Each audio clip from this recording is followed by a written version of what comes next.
I had always thought I wanted to be an editor. I got my start as a DC Comics intern. I worked on books like Final Crisis, Batman R.I.P., Green Lantern, Secret Origin. And at the time, putting the cart before the horse, I said, well, if I write a comic, then I can show that I can edit a comic or work in television development or current programming. I moved out to Los Angeles shortly before Spencer and Locke came out. I worked on most of the art production as I moved out to LA. And I worked by day as a Hollywood assistant. And it was like the hardest, most painful job of my entire life. So, anybody who's a Hollywood assistant, it's usually criminally overworked and underthanked and underappreciated. Suddenly the reviews came out for Spencer and Locke #1, and people seemed to like the book.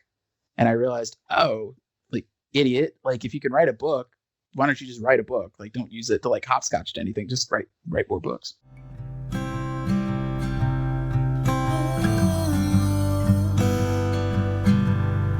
Let's talk nerdy things like comic books and superheroes with some nerdy peeps, writers, cartoonists, and so much more. So stick around and have some fun with the lovely and adorable Eva Webb. Hello, my little ones. I am your adorable host, Eva Webb, and this is Titular Characters. David Pepose is a former crime reporter turned storytelling professional. He's the Ringo Award-nominated writer behind Spencer and Locke, Going to the Chapel, Grand Theft Astro, the O.z and Scout's Honor. His writing has been called stunningly subversive by IGN and absurdly good time by The Nerdist, while Sci-Fi has described his work as utterly insane or pure genius. I agree with all of this. And tonight, he has magically appeared by way of mystical portal on our podcast. Hello, David. How are you tonight? I'm doing great. Thank you so much for having me. I'm excited to be on the show and chat about some of the books I've had come out. It's been a wild last few months and last year, and I'm excited to finally maybe see a light at the end of the tunnel. Awesome. So it sounds like you've been working hard.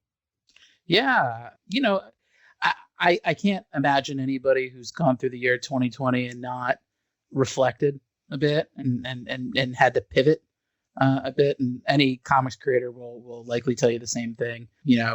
Conventions were shut down. Diamond Distribution, which is kind of the central distributor for the whole direct market, they sort of put an emergency hibernation order in place. They had their temporary shutdown due to the pandemic. And yeah, it was an interesting year for me. I'm still fairly new on the scene as a comics writer. My first book, Spencer and Locke, came out in April of 2017. So I've only been at this for, with my books being out to the public, less than 4 years. And last year was I was already planning on sort of trying to step up my game and figure out kind of what the next steps would be. And then the whole industry went in free fall. Weirdly, it kind of helped me focus. Staying at home during lockdown, I wrote and I worked on more projects, and Scout's Honor and the O.z, both of those kind of came out of the pandemic. Some of them were a little bit more in development beforehand, but I did a lot of work on sort of a lot of kind of darker genres during the pandemic. And it really kind of reminded me of sort of what my values are as a storyteller and as a creator. My work often starts in dark places, but I like to think that it's always about kind of the redemptive journey, the redemptive climb out. I'd like for people to think that my work is ultimately about, no matter how badly you start, it's never too late to kind of climb your way out. That there's always kind of room to turn a corner, and having, I think we're starting to see it now, and I'm hoping by the time that the last of my books come out in 2021, we'll have all turned a corner. That's awesome. Yeah, me too. Me too. Yeah. It has been a hell of a year. It really Yeah. has. So today I had the honor and the privilege of reading the O.z. And it really just sort of set my head spinning because it was one of those things when I read the summary for the book, Mhm. and I was sort of taking it all in. I get this idea in my head that okay, this is a book that's sort of based on the movie. It sort of starts at a very predictable point. We've seen this before, yada yada. Yeah. And might I say, I was totally wrong. It's funny. Um, I get that a lot. A lot of people usually when they hear my high concepts, they say, "Oh, that doesn't really sound like that's for me," or "Oh, that sounds like unnecessarily bleak," or even like edgelord territory. And that's sort of my trick. Is I like to say that I my stories, I build trash concepts and then try to make you cry about them, and I feel like that's served me fairly well. In that, yeah, like I want to make sure that if I throw a wild high concept like the OZ, I want to make sure that we work overtime to justify it, and make sure that there's some like real 3-dimensional, compelling, empathetic characters that kind of anchor the whole thing, just to make sure that people know that I they're unserious concepts that I then take as seriously as I can. That's awesome. What I loved about it was just the way it sort of turned my expectations completely upside down. Because what I read was a story with a ton of referential Oz lore. Mm-hmm. And usually, a dark Oz can go either way. But a dark Oz that starts at that particular starting point, which we have seen done before, they don't usually take into account just the fact that there are, 40 books in the main series, that Yep. there are, characters here and there. For example, one thing that I got to the page where you see Jack Pumpkinhead, Mm-hmm. right? Yep. And my mind was just like all of a sudden, oh, he's read, the original series.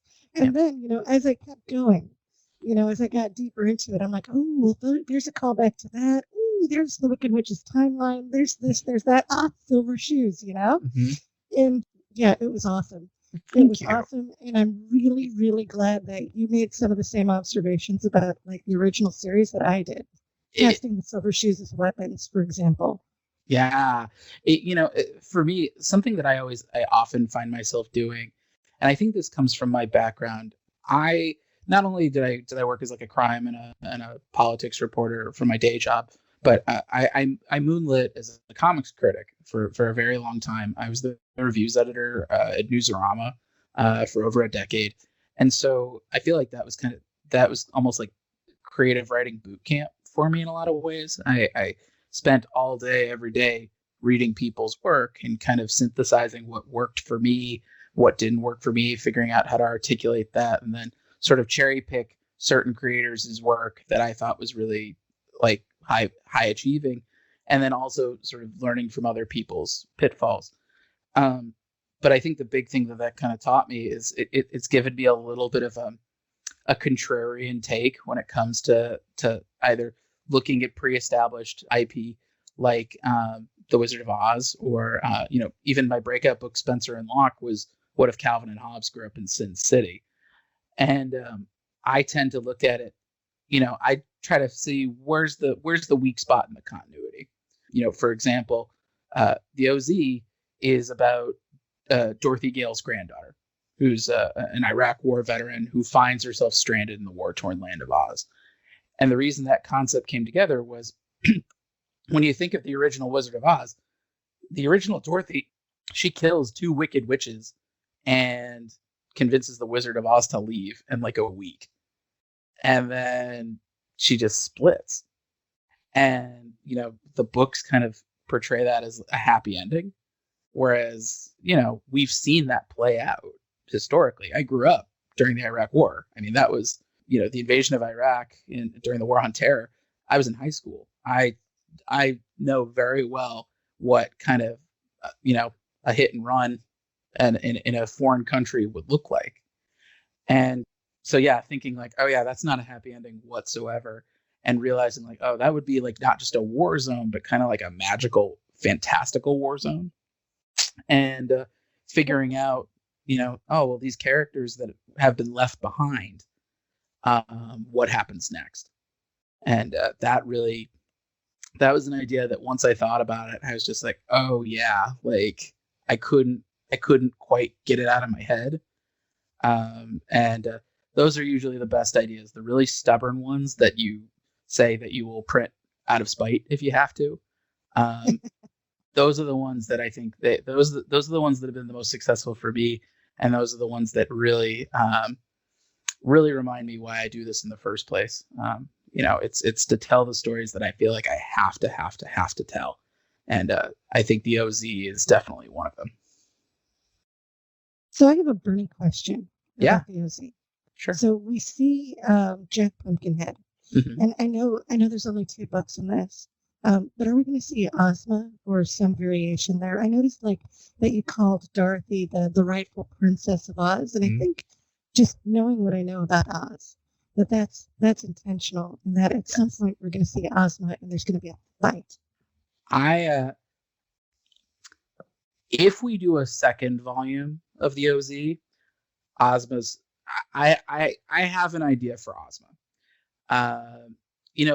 Some of the interesting kind of pitfalls of tackling something like the Wizard of Oz, and you brought this up earlier in our conversation, is there's really 2 different ideas in the public consciousness. There are the novels that L. Frank Baum did, which I read a bunch of those for college for an adolescent literature class. I had written a paper on how Baum had sort of built upon continuity and built the mythology like that. And so I did a comparative analysis paper comparing it to the Marvel universe and talking about how Baum was kind of doing superhero continuity decades before like Stan Lee and Jack Kirby ever showed up. However, you've also got in the public imagination the Judy Garland film. And so it was kind of, it's a tightrope that I had to walk, because the other thing, and that you mentioned the Silver Slippers, for example, 99% of the population knows the Wizard of Oz through the Judy Garland film. They've sort of picked it up through cultural osmosis. And then there's sort of the people who have read the actual original source material. Anything from the Judy Garland film is not in the public domain. Things like the Ruby Slippers, for example, I would not be able to use that without getting sued. The Ruby Slippers being an innovation meant for Technicolor to show off all those bright new colors.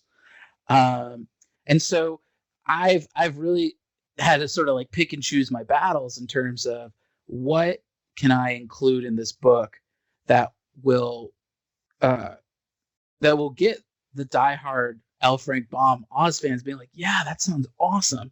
And then also figuring out like what do I have to have in there that doesn't leave sort of the newbies behind. And so this first arc, and right now I've written it as a standalone book, but I have ideas in the back pocket if the demand is there. And for now, the demand does seem to be there. Characters like Ozma, there's plan and play for her. If we do a second volume, she's not in this first volume just because we're trying not to like confuse anybody that hasn't read sort of the original Oz lore. But similar to my first book, Spencer and Locke, I always, anything that is left on the cutting room floor is never thrown out. It's just, I'm going to fit this in later. So the idea of, I have the feeling that Ozma would definitely look at Dorothy with some side eye and be like, do we really trust this tourist? And so, I have the feeling that perhaps down the line, they would certainly butt some heads.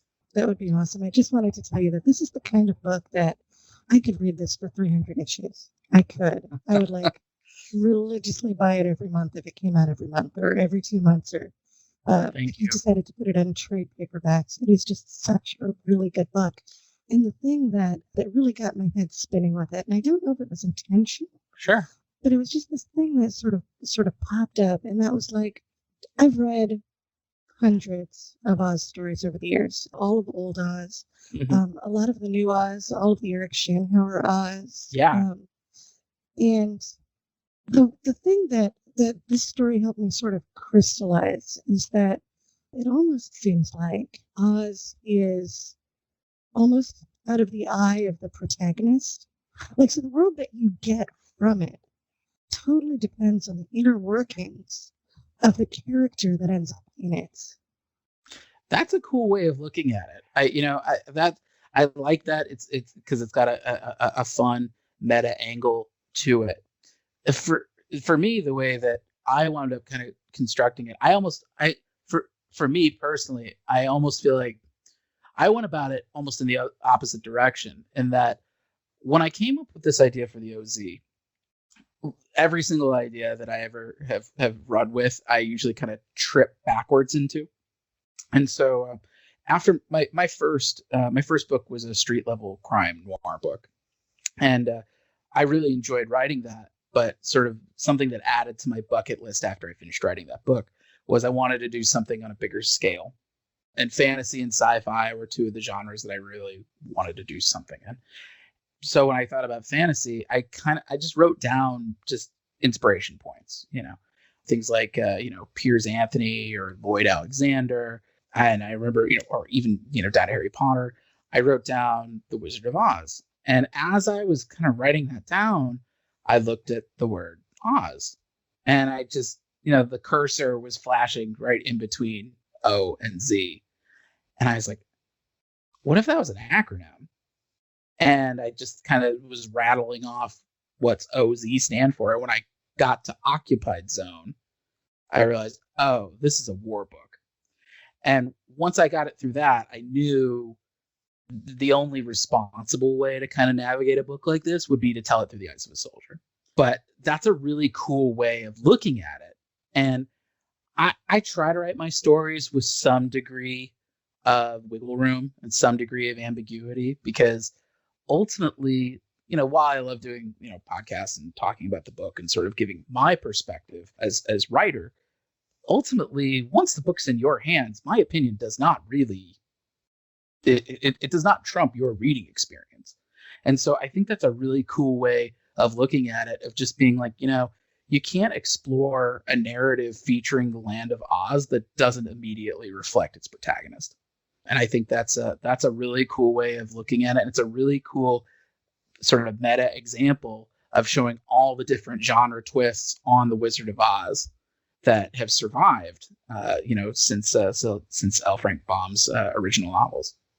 It's really cool. I mean, I've had just a passion for Oz as long as I can remember. Like, reading the second Oz book, I think it was Wonderful Land of Oz, and then Ozma of Oz. For me, it was just something that sort of helped me sort of crystallize, in my mind when I was like 9 or 10 years old, who I was and how that works. It was really cool, and I've just been like, just really, really into the whole thing ever since. But that's it. But the OZ is not the only book you've ever written. Yeah. I was wondering if you could tell me about Spencer and Locke and how that one works. So Spencer and Locke was my first book, and it was really kind of the my breakout book, and really it kind of opened a lot of doors for me. Spencer and Locke, the easy elevator pitch for that book is, what if Calvin and Hobbes grew up in Sin City? It's about hard-boiled detective Locke, who has to solve the murder of his childhood sweetheart alongside his partner in crime fighting, who's a 7-foot-tall imaginary blue panther named Spencer. And the way that book kind of came into being was, I was working at the time, I was working a day job at CBS in New York. I worked in publicity and PR on all their primetime shows. I was sort of their corporate bottleneck to make sure that everything was on the up and up. And I was still writing reviews at Newsarama, and it really became kind of a perfect storm. I wasn't feeling creatively satisfied at my day job, and all the books that I was reviewing and my freelance gig, I was not finding a lot of things that were connecting with me. And I realized that I was going to have to change my relationship with comics, or I was going to have to let them go. I had always thought I wanted to be an editor. I got my start as a DC Comics intern. I worked on books like Final Crisis, Batman R.I.P., Grey Lantern, Secret Origin. And at the time, putting the cart before the horse, I said, well, if I write a comic, then I can show that I can edit a comic or work in television development or current programming. I moved out to Los Angeles shortly before Spencer and Locke came out. I worked on most of the art production as I moved out to LA. And I worked by day as a Hollywood assistant. And it was like the hardest, most painful job of my entire life.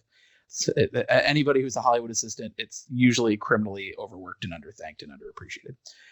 Suddenly the reviews came out for Spencer and Locke #1, and people seemed to like the book.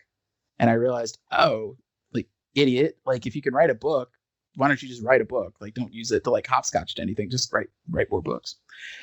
But where that idea, that initial kernel came from was people say, write what you know.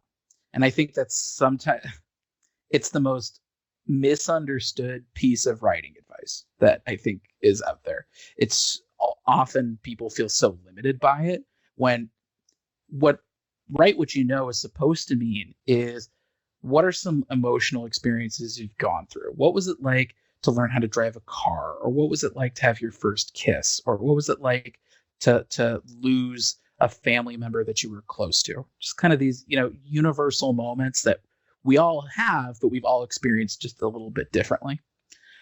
But I heard, write what you know. And I was like, well, I'm working in PR at a TV, network, but like, what do I know about anything about anything? And then I said, oh, like, I know about comics, and realized, oh, that's not as limited or limiting as one might think. The first comic I ever read as a kid that made me realize that real writers wrote these things was Daredevil, the Man Without Fear, by Frank Miller and John Romita Jr. And Frank Miller, is his modern output notwithstanding, his classic output, there's a very strong authorial voice to it. You're reading a Frank Miller book. And that really kind of stuck with me. And so when I thought to write a book, I said, what's the weirdest thing I could throw up against some classic Frank Miller? And I had a lot of ideas that just felt very edgy for the sake of edginess.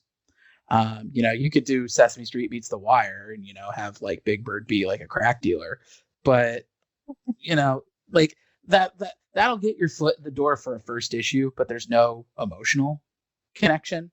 There's no investment from the readers, so they won't stick around. They won't stay with you. It wasn't until I thought of Bill Watterson's Calvin and Hobbes that the light bulb went off. I had this image just kind of hit me of this beat up cop, just kind of grinning in the rain, and he's holding a stuffed animal. And the gears started kind of turning there of like, well, what's up with that guy? Like, what's his home life like? What was his upbringing like? What has caused a grown man to still cling to this childhood item of security? And similar to the O.z, Spencer and Locke was sort of my way of dancing in between the raindrops of Bill Watterson's continuity. I have a 9-year age gap between me and my younger siblings, so I remember what it was like being an only child. I did not have a vividly hallucinated best friend. I made real people friends. And that was something that always got me reading Calvin and Hobbes, was like, well, why does he need that best friend? Like, why does he need to like hallucinate a best friend? Why doesn't he just make normal friends? And it kind of, the gears started turning of, well, what if this isn't just a charming quirk? What if this is a symptom of like a darker pathology? What if Calvin's home life was so traumatic that he had to invent his own best friend to survive it? And that wound up becoming really the emotional heart of Spencer and Locke. Like, yes, we do have sort of the true detective kind of banter between our heroes, but it's ultimately a story about childhood trauma and mental illness and kind of the lengths your mind will go to protect itself from harm. And it really felt like kind of catching lightning in a bottle. When the book came out, I had no idea what the reception would be.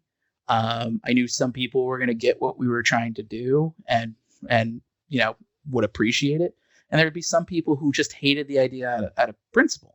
And I totally get that. I was banking on, if we handled it with enough compassion and maturity, despite kind of an absurd high concept, that people would see it for what it is, a love letter, rather than us trying to kind of poke fun at two pioneers. We wound up doing a sequel to the book, Spencer and Locke 2, which came out in 2019. We did the entire funny pages. We did Hardboiled Calvin and Hobbes versus Homicidal Beetle Bailey for our sequel, sort of The Dark Knight meets the Deer Hunter. And so that series went really well, and we're very excited. And so we're hard at work on our third and final volume right now. We're doing a Garfield-themed serial killer has been picking off the Peanuts gang, and Spencer and Locke are caught in the middle. There's a lot of research that goes into it. And the thing that I always tell everybody, because I have not gone to a single con since Volume 2 came out where somebody hasn't asked me, when's Volume 3 coming? And the thing I always say is, I wrote Volume 2 right on the heels of Volume 1. I've had to write 6 books since Volume 2. So I'm sort of like still in kind of the development mode of all of that. But yeah, that was my breakout book. The first Spencer and Locke, it was nominated for 5 Ringo Awards, which was I think a record that year. Every member of the creative team was nominated for some award for what they did, as well as the series as a whole. And yeah, and we're in the process of working on an adaptation for that for the screen. Things are sort of a little stop and go because of COVID and all things Hollywood, but we've been talking with some really cool people about that since we were initially optioned. And so, progress is still slowly but surely being made. But yeah, that book's my baby. It's if you like the O.z, the DNA for that comes from Spencer and Locke. I consider those books kind of spiritual successors to one another. And yeah, I always have a lot of affection for that book because in so many ways it really did change my life. It's a really, really just charming concept, I thought. Thank you. We certainly do our fair share of envelope pushing on that book, but I think that book also really kind of solidified my ethos as a storyteller. And it's something that I've tried to kind of continue to build, and something I've tried to reinforce, and something I've always tried to kind of step up my game is I always want to try to be compassionate and empathetic in the book and to my characters, because I think that ultimately bleeds through to the reader. There were pages in that book that we rewrote and redrew over and over again to make sure that it didn't come across as titillating or exploitative, because there are real people living with PTSD and trauma and survivors of all kinds of horrific abuse. And I never wanted people to think we were treating them as a punchline, or people dealing with mental illness. We didn't want that to be seen as a punchline. Locke is a character who survived some pretty horrific, awful things. And, he's certainly rough around the edges for sure. And he doesn't always do the right thing, as any sort of dirty Harry character probably doesn't do the right thing all the time. But he's always trying. He's not one to give up, even in the face of some pretty insurmountable odds and a whole lifetime full of baggage. And that's inspiring to me. I think we all have moments in our past that we don't like to think about. We all have our own traumas. And I think the question we always wind up asking ourselves, either consciously or unconsciously, is, can we ever transcend that? Are we just going to be defined by our scars, or can we kind of be more than them? And that's a question that Spencer and Locke, while while I think you could take a number of interpretations from it, it's a question that I think the series has always grappled with. And I think that has kind of given what is otherwise might be seen as a pretty scrappy indie title, I think has given it some real weight and some real teeth. And it's sort of, it's hard not to feel compassion about the characters or the book itself, even 4 years later. So how do you, as a writer, cope with the idea of keeping a story about mental illness compelling and interesting without trivializing mental illness? Sure. Well, I think it's always about. So in the case of Spencer and Locke in particular, it's sort of another way of looking at the original source material of Calvin and Hobbes. Calvin, he was defined by his imagination, and whereas Locke he's really defined by his sense of perception and sort of, what he is seeing is not really kind of what the world is going on, as the world is actually happening. He's sort of, his brain is kind of making some leaps to make sure that this fantasy that he has in his head is still intact. But the idea of your imagination being your superpower, of sort of, in this case, in Locke's case, being something that both helps and hurts him, that was really compelling to me. Things like, it kind of, his overcharged, overclocked imagination hasn't just manifested his best friend and partner through all this, but, it helps him kind of close the gap for his detective skills. In certain cases, it becomes almost like, in case of emergency, break glass sort of defense mechanism. In our first arc, we did a whole issue that was a Spaceman Spiff riff, where Locke has been captured by this drug syndicate, and they say, well, just inject him with something, he'll OD, and then the case will be over, because nobody's going to trust a cop that they found OD'd. And rather than overdose, his brain has sort of synthesized it into this childhood fantasy of his, where he thinks he's, Spaceman Spiff. And he's sort of desperately trying to kind of survive long enough for everything to pass through his system rather than just collapse and die of a heart attack. The way we see the world, I think every character has their own distinct point of view. It's something I'm always trying to kind of look at. And that was something I found very compelling about Locke, just in a utilitarian way, beyond sort of his own sort of thematic stuff that makes him compelling emotionally, but just the way he navigates the world. He's the ultimate unreliable narrator. And so, if he gets into a car chase and he tells Spencer to take the wheel, he might think that Spencer's taking the wheel and is just a terrible driver, but we know there's nobody behind the wheel, and that's why he's swerving in and out of traffic. And that kind of adds a little bit of tension and a little bit of fun to the mix that, we know something that Locke either doesn't or is unwilling to admit to himself, but that kind of makes, that gives their adventures, I think, a little bit more zing. So there's this third book that you're working on now, which looks really, really exciting. I haven't had a chance to read it yet, Sure. but I was hoping you could tell me about Scout's Honor. Yeah. Scout's Honor is my latest book that just came out on the 6th. And, honestly, I see it in certain ways as a nice shot and chaser for the O.z. Scout's Honor is the story of a cult that has risen from the ashes of a nuclear apocalypse. And their Bible is an old Boy Scout manual. So we already start the series a little while after the apocalypse. These sort of survivors have been in a bunker with their Boy Scout manual. It's been years. And they come out and they say, as long as you have the good book, you'll always be prepared. And we jump more than 200 years to see what this cult has turned into. And our lead character is Kit, who is a young initiate for the Ranger Scouts of America, and is really the embodiment of the best and brightest of this cult. The thing is that the Ranger Scouts over the years, they've really metamorphosized in kind of this patriarchal, toxic masculinity, hyper survivalist cult, and they only allow men to serve. And that is kind of Kit's Problem.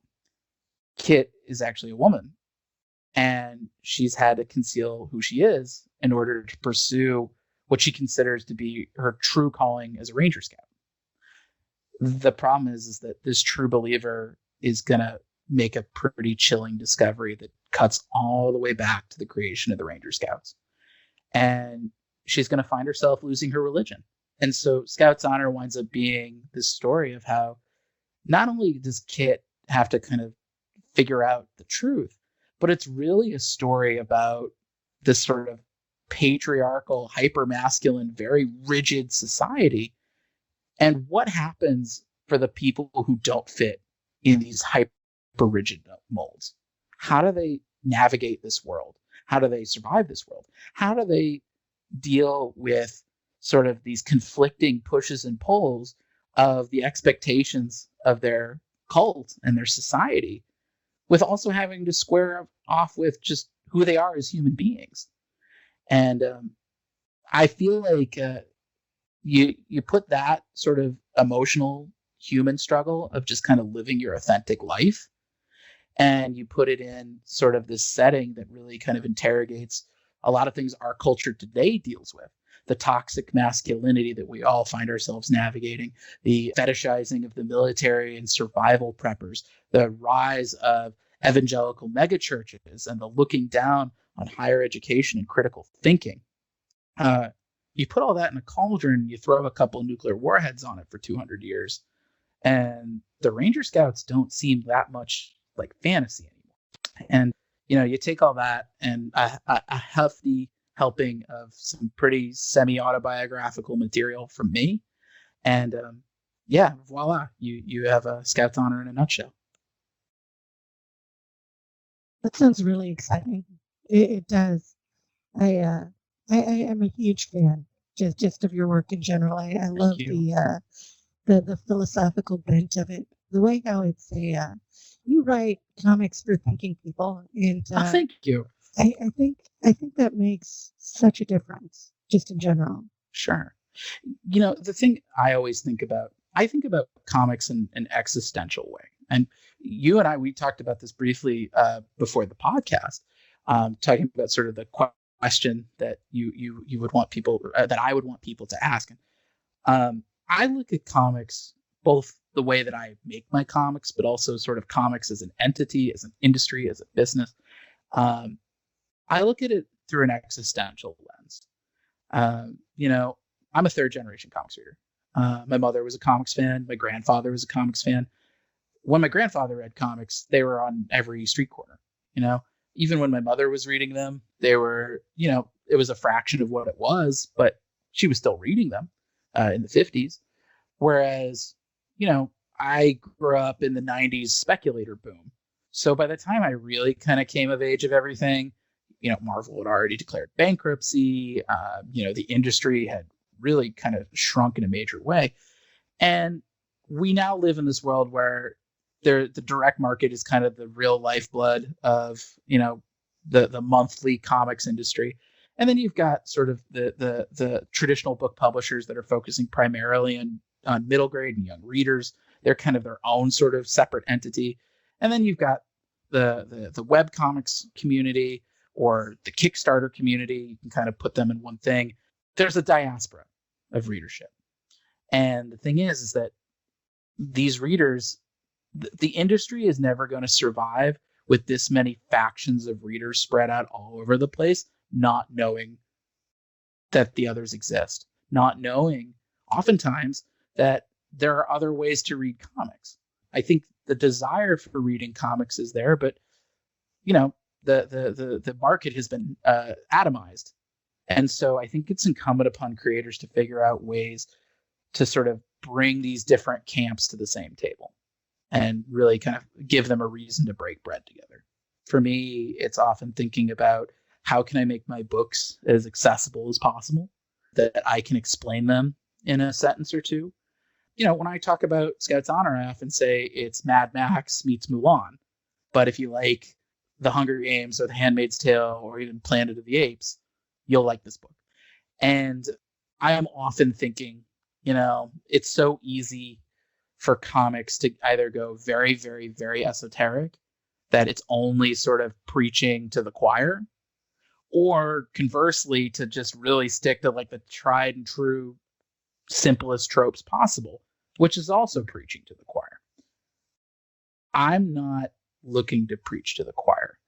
I want converts.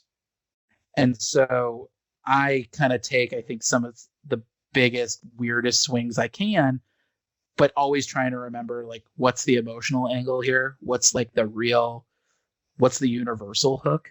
You know, I wouldn't say that everybody has grown up in a cult, but I think everybody has had to reckon with some sort of spiritual journey, figuring out like just what do they believe about the universe as a whole.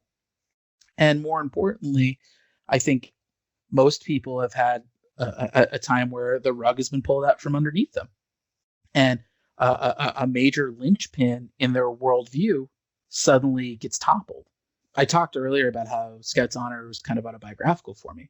And for me, I grew up in a pretty conservative, both politically and religiously, household in St. Louis. You know, I'm still a practicing Jew, but my spiritual journey is very different than that of my parents, which is very different than that of their parents. It wasn't until I left home that I realized that like a lot of the way that I was raised, especially politically, was not really rooted in reality. You know, a lot of things that I was told growing up were either distorted or not really kind of rooted in the way that the world actually works. And for me, that was so disorienting to have to figure out how to recalibrate my own internal compass, now knowing all these things that I had not known growing up, that I had been literally told the opposite. Yeah, you're so right.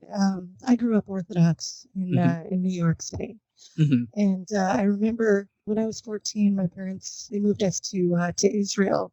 Mm-hmm. So I had like this crazy Orthodox upbringing with the fact that I was literally on a completely different planet. Israel is completely different than living in the United States.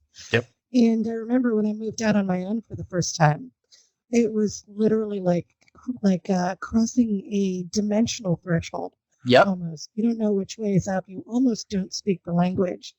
It takes some adjusting. It really does. 100%. And so I had this kind of, you know, sort of me figuring out, where did I stand politically? Where did I stand in my Jewish identity? And sort of how do I practice in a way that feels true to me, even if it's not exactly the way that my parents did it, which is certainly not the way that their parents did it. But the other half of that came from my partner.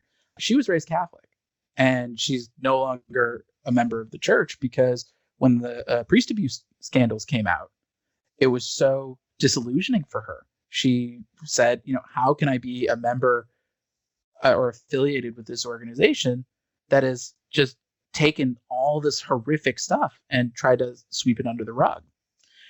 Those two halves really kind of came together for Kit's story, because sort of the macro picture of Scout's Honor is Kit having to contend with, how does she maintain her spiritual and ethical values while navigating this human institution that is flawed and perhaps corrupt and perhaps sinister, and still remain true to who she is and the actual like good values that she was inculcated with. You know, it's certainly an anti-cult book for sure, but I don't think Scout's Honor is an anti-religion book. I think a lot of people, they'd find strength in their religion. Maybe it's how they connect with the people who came before them, or people who died along the way. Or, you know, in the case of Judaism, one of the reasons I practice is that I know there are a lot of people who can't, but there are people who, that's that little bit of strength that gets you over the finish line when you have nothing else left in the tank. And I think even if you don't subscribe to any one religion, if you're agnostic or you're atheist, I think people have a spiritual side to them, even if you're just talking about like the Force. And I think that's something that Kit will be contending with, is, you know, what happens to a true believer when you can't ignore the truth anymore, and sort of, you know, what can stay and what has to go. The other thing though about this book that I I talked about a little bit earlier is, when you strip down the post-apocalyptic side, and you strip away the Boy Scout iconography, this is very much a book about a small conservative town and what happens to the people that don't really fit in these traditional gender molds, and sort of how do they kind of navigate the world. I mean, Kit is a really interesting character to me because, despite being kind of the best Ranger Scout of her troop, there's a huge part of who she is that she cannot say to anybody, not even her best friend. Her father is the only one who knows. And that's a certain degree of isolating, I think, and a certain degree of oppressiveness. She always has to have those shields up. She always has to have her guard up. There's a certain degree of emotional friction that comes with every choice she makes, because how do you keep this secret going for so long? This is a little bit of a spoiler for our second issue, but we have the same parallels with her best friend Des, who, without spoiling too much, I had thought, if this society would be difficult for a woman to navigate, how much harder do you think it would be for a member of the LGBTQ community? Des is the son of the Scoutmaster, who's kind of this political and religious leader of this cult. So he's living with scrutiny on top of scrutiny, because again, the Ranger Scouts will throw their children into like the most dangerous situations to prepare them for him. But Des is kind of the Loki to Kit's Thor. He's always kind of coming in second place, and he's trying his best to kind of keep a brave look up. But I get that it's kind of killing him inside, that he can never live up to his father's expectations, that he will never sort of have his father be proud of him. And then the fact that he can't even show who he is to his father or really his society at large. It's another kind of stifling. You boil Des down, and ultimately he's the closeted son of the pastor. And that's a hard way to live. I don't see him as like a mustache twirling villain of this book. I see him as like, he's got a legitimate beef, and the tragedy of it all is that he and Kit, despite being best friends, each have a big secret that they can't tell the other one. And that is really going to put the two of them on a collision course. But every time I've written a scene with Des, I feel like he kind of steals the show in a way. Kit is the big picture thinker. How do you survive all this with your soul intact? What are you going to do with the Ranger Scouts as an organization?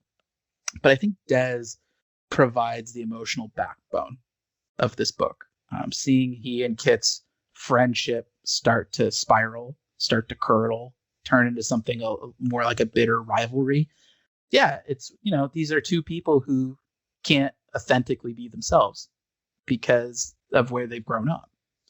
And I think that's something a lot of people can relate to. I think living your authentic self is a journey that some people spend their whole lives trying to articulate and put into practice. And being true to yourself is ultimately, the big question that Scouts Honor tries to tackle. That's fascinating. So, what drives you creatively in your mind? It's like one part desperation and one part spite. I think for me, this is my astronaut job. I never thought I could be a comics writer, and I never thought I'd get this far. There have been so many times where I thought my journey in the comics industry was over before it had even really begun. I also am acutely aware that I feel like I've tried every stable job, and I've only been kind of so-so at it. Comics are the job that I can eat and breathe and sleep and dream and not get tired of it. I can get tired of the behind the scenes business of it all, but I'll never get tired of making comics. And that really kind of inspires me to keep stretching myself. Some of it is just kind of pure laziness. Like, I want to make sure that I keep my mind stimulated so I don't get bored, so I can actually keep putting out my best work. But that's the cool thing about comics. It's a little bit of the Wild West. It's not television and film where I got to really kind of hyper focus in a particular genre or type of storytelling. Comics are the only business that I could tell, I could write a book about, comic strip homicide and then immediately pivot to a book about, bank robbers hitting a wedding and going to the chapel. I can tell whatever stories that I can imagine. And so that really inspires me to kind of keep stretching myself as a creator and to just keep writing all of my stories like they're my last. I there's a reason like I do a lot of publicity for my books, and it's always because I say the moment that I start complaining about trying to do publicity and taking time to talk with people who are generous enough to talk with me about my work is the day that I've stopped earning it. This is a privilege. I have an immense, huge privilege to be able to tell the stories that I'm telling, to enjoy the platform that's come from my books, and I don't want to waste it. I don't want to squander it. And sometimes that means I work a little slower than I'd like to, but at the end of the day, when I'm at a convention selling books, nobody's going to care how long it took between Spencer and Locke Volume 2 and Spencer and Locke Volume 3. They're only going to care if Volume 3 was good.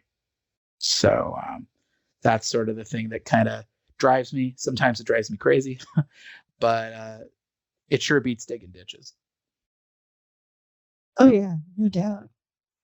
We're hitting on the that part of the show, the fun part, where I get to ask you about your inner superhero. Do you have an inner superhero? What does that person do? What are their powers? Do they have a costume? Is there anything notable or exciting about them? So it's funny. I have my inner I have an inner superhero, and then I have an aspirational superhero. My inner superhero is Spider-Man. Peter Parker is constantly fretting about responsibility and his place in the world and what he has to be doing in order to prove himself, in order to acquit himself, in order to balance some scales that he has no business trying to reckon with. Spider-Man's always been my favorite character in fiction, in part because there is a tragedy to his story that he will always take responsibility for things that are not his fault. And yet he kind of always elevates himself to be the best of us, even though he's a mess in his personal life. But it's because he will be the one who will throw himself into the thick of things, even when he has no business to, but because he knows that he's the only person who can save the day. That is a life that can also drive you a little crazy. It's certainly, the idea of over responsibility is a theme that keeps my therapist well paid. But, for me, the aspirational superhero of it all, in this case, would be Batman. Not Batman's general mental health or the way that he deals interpersonally with people. I mean, Bruce Wayne is a deeply scarred and messed up person. But Bruce has also been known for his competency. This is a guy who he never lets anybody see him sweat.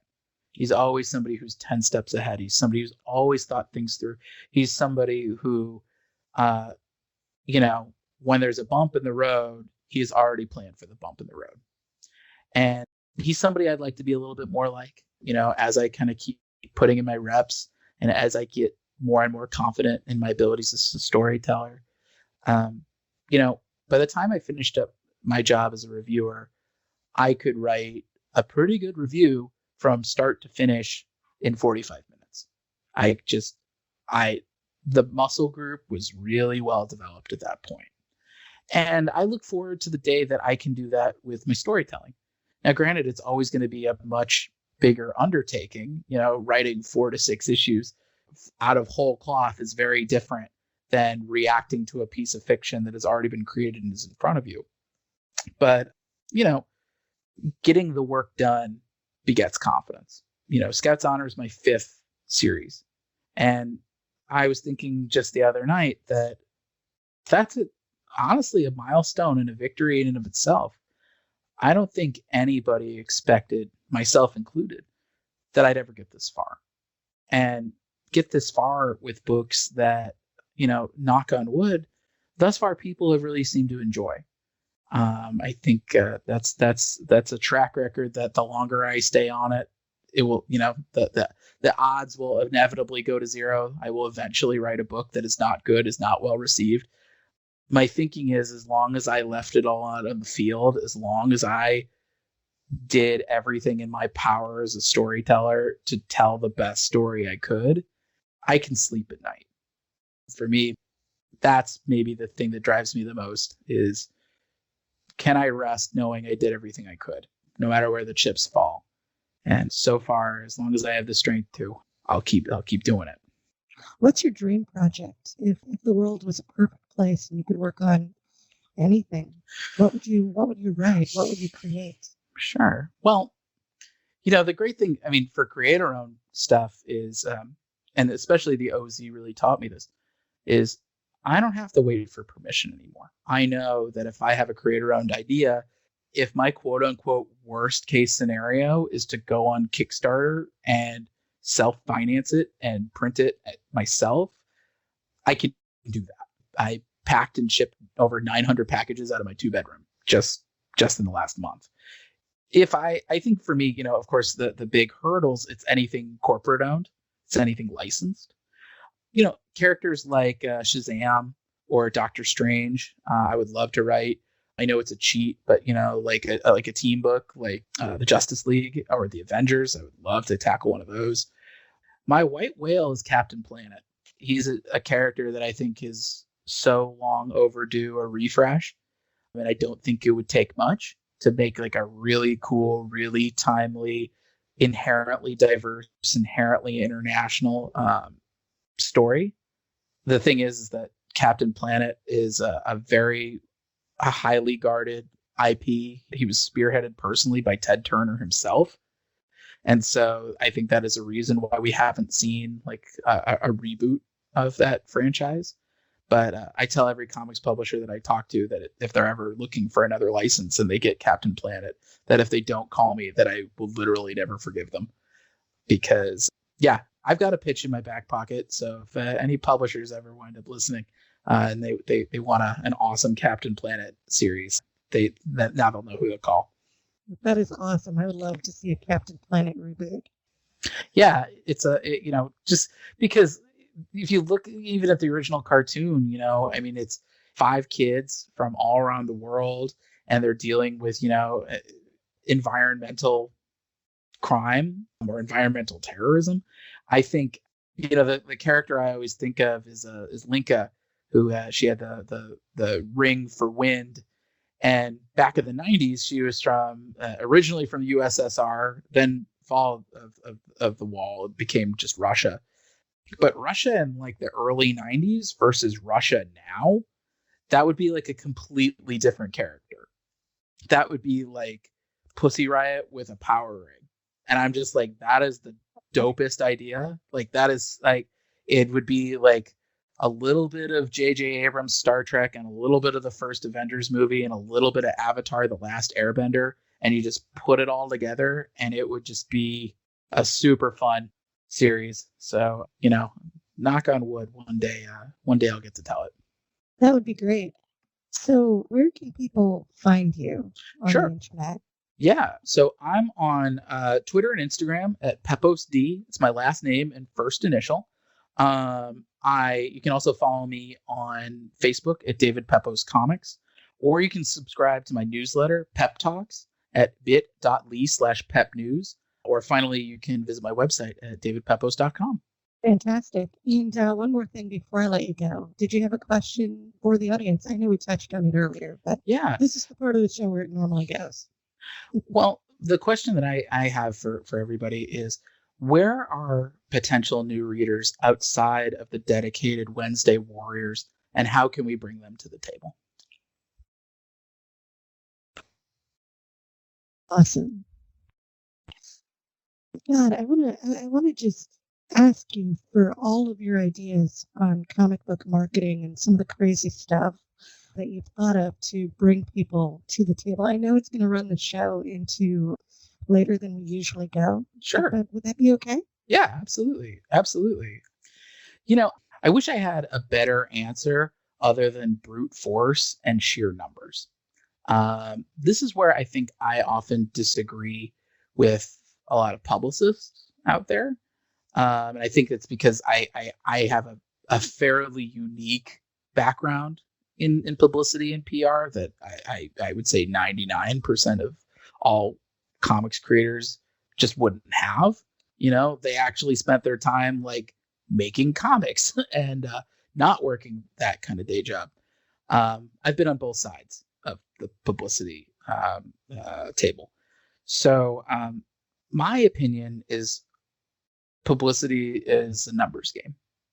There are certainly a handful of publications or our outlets that will actually move the needle, but it's fewer than you'd think. Maybe if you get like a write up in the New York Times or IO9, maybe the Hollywood Reporter. But I think more often than that, even a place like Newsarama, my alma mater, who I love that site more than most things. When we did a Kickstarter for the OZ, we probably only got a small handful of backers from a write up there. And that's why I think publicity is a numbers game. If you're a reader who hears about a book like Scout's Honor, if they hear about it once, they might say, oh, interesting. And then kind of forget about it. But what happens when it shows up on like 10 different sites? What happens if they're like listening to a podcast and somebody mentions Scout's Honor, and then in another podcast somebody mentions Scout's Honor, and then in a third podcast somebody mentions Scout's Honor? The wider the net, I think the stickier it gets. And so that's one of the reasons why I will talk with so many people about my books, is that first off, it's just generous for people like you to take the time. There's a lot of books that you could be talking about. The fact that you're talking about mine's a huge honor. But also, if somebody has listened to this interview who's never heard of me before, and that gets somebody to order one of my books, I consider this to be time well spent. Even if it doesn't, even if one of your listeners hears this podcast and says, oh, that's cool, and then hears me in another podcast or sees me in another website or reads a review of one of my work, and that's the thing that tips them over the net, you still played a role in that. So I feel like that, it's really just kind of knocking on doors, and it's contacting as many people as you can. It's being as on the ball with your social media as you can. And these are all really challenging things that put a damper on the actual work of comics creation.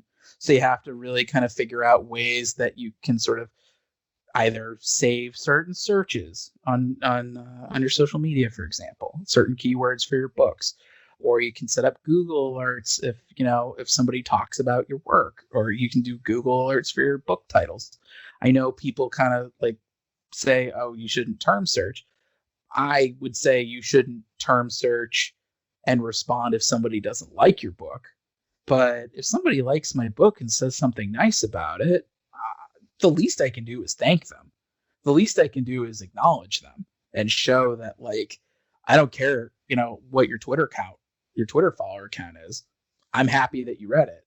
I consider you part of my readership, however you want to define that community. Beyond that, I think a big benefit for me as a comics journalist is I think I know the lay of the land pretty well, as far as, who's running which sites are still working, who's covering comics.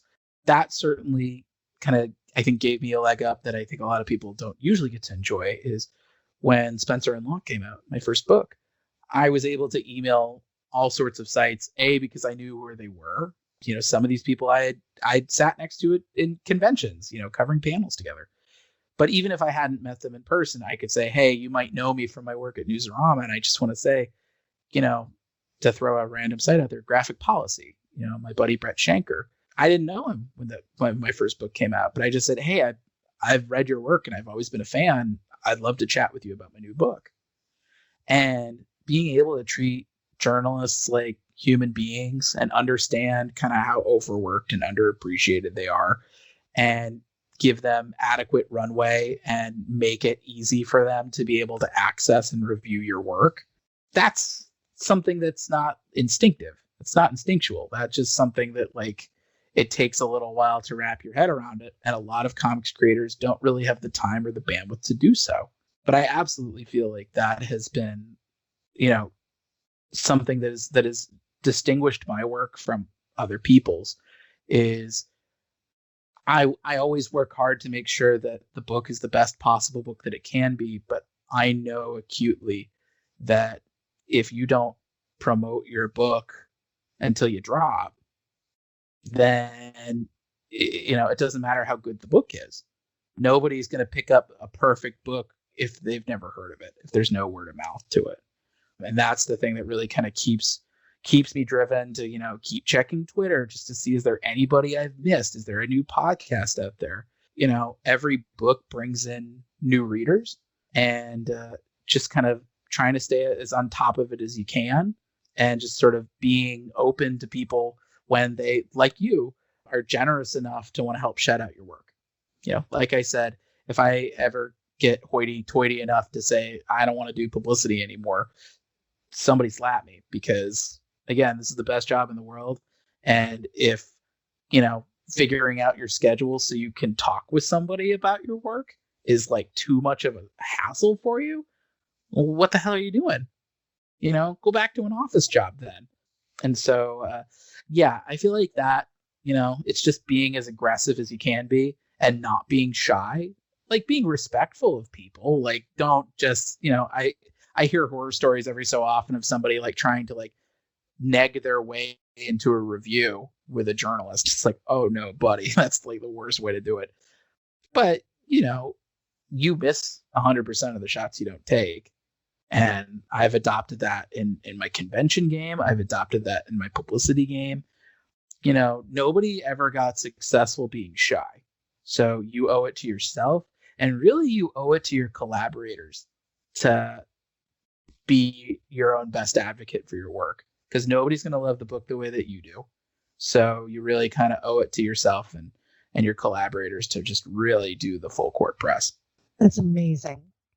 Well, David, I wanted to thank you for your time just being here on my humble little podcast. Oh, it's my pleasure. Really appreciate it. And it's my pleasure. Thank you so much for having me. Thank you so much for reaching out and setting this up. And I'm so glad you dug the OZ. I hope you dig Scout's Honor. If you wind up checking out Spencer and Locke 2, Go Into the Chapel, I hope you enjoy all of those. And anybody listening to this, you can still pre-order Scout's Honor. I don't know when this will be going live, so issue 2 might already have had the cutoff or final order cutoff. But issue 3 is still available. Pre-order code for that is Jan for January 211049. That's for the 3rd issue of Scout's Honor. If you thought the Ranger Scouts were tough, imagine what the Eagle Scouts of this world might look like. And tell your local comic shop you want all 5 issues added to your pull list. Helps us out a ton. And if you want to check out any of my other work, feel free to hit me up on Twitter. If you want to buy copies of my stuff, I will happily sign and ship it your way. Titular Characters is a podcast about the things we love. Produced and hosted by the adorable Eva Webb. That's me. Graphic design by Lux Eva. Show logo by John Rochelle. Opening theme by Antonia Marquis. Dramatic music and closing song by Speed Force Music. Mixing and sound by Jocelyn McPherson and Brogan Malloy. Want to get in on the Twitter fun? Just follow me at That Is Adorable and wait for the next question to drop. Did you know we're taking donations now? To take part, go to buymeacoffee.com/EvaIsAdorable. Chip in $5 or more to have your name and comment read at the beginning of the next episode we record. Every little bit helps. That's all we got, babies. Join us next time for another exciting adventure in cyberspace. Oh, and when you do, bring some candy.